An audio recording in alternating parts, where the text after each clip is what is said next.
Mount Kailash के बारे में तो आपने सुना ही होगा। तो माउंट कैलाश में बहुत सारे लोगों ने अलग अलग वीडियोस बनाई हैं यूट्यूब पे, इंस्टाग्राम पे और अलग अलग प्लेटफॉर्म्स पे जाके ये कहा है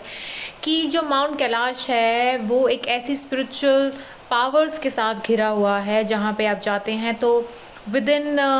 1-2 डेज़ या फिर आप जैसे जैसे ऊपर ऊपर चढ़ते जाते हैं तो आपकी उम्र बढ़ती जाती है और आपकी जल्दी नाखून बढ़ जाते हैं और आपकी तुरंत मौत हो जाती है।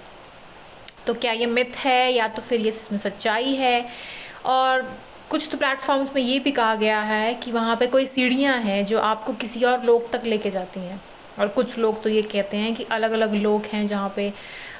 लोगों को महादेव के दर्शन हो सकते हैं या तो किसी और एंटिटी के।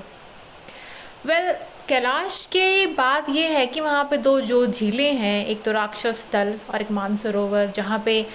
साइंटिफिकली प्रूवन है कि एक जो तल है वो मिनरल्स के साथ घिरा हुआ है, जहाँ पे राक्षस तल जिसे कहते हैं, जिसमें सॉल्टी वाटर ज़्यादा है राक्षस तल के हिसाब से, अगर कहें जो ड्रिंकेबल वाटर नहीं है। और मानसरोवर जिसको आप पवित्र पानी भी कह सकते हैं, जैसे गंगा नदी को लेके जाते हैं घर पे, वैसे ही मानसरोवर को भी हिंदू धर्म में इसका काफ़ी मान सम्मान है। लेकिन उससे भी ज़्यादा मैं ये कहना चाहती हूँ कि अगर हम रिवर्स को अपने ही घर के आसपास पोल्यूट करने से उसको थोड़ा सा बचें तो हम इज़्ज़त कहाँ से शुरू करेंगे, और उसके बाद हमें कहाँ से रियलाइज़ होगा कि चाहे कोई भी स्थान हो,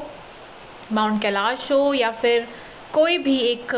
नॉर्मल एक पत्थर की बनाई हुई मूर्ति क्यों ना हो, हर एक इंसान, हर एक जानवर, हर एक प्राणी, हर एक नॉन लिविंग थिंग में भगवान है और हमें उन सब की रिस्पेक्ट करनी चाहिए। और हमें हमेशा याद रखना चाहिए कि चाहे माउंट कैलाश में हम कभी जाएं ना जाएं, लेकिन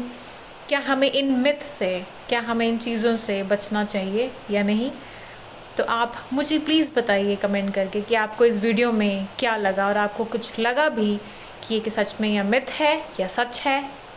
क्या है, please do tell. Hare Krishna.